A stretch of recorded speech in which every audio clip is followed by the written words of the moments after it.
Dan Fernandez, nagsisimula ka ng mangampanya. Sabi pa niya mga kaibigan, no? Hindi kayo uuwi ng luhaan. Uwi kayong lahat na merong pera.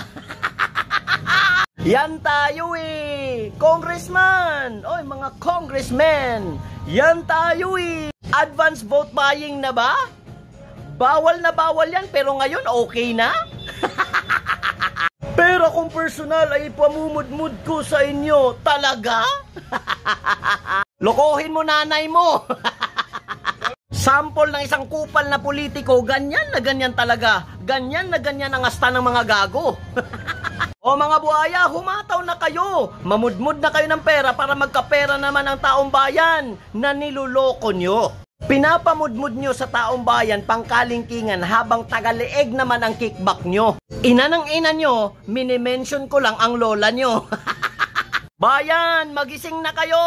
Pagkaperahan nyo na lang yung mga gago.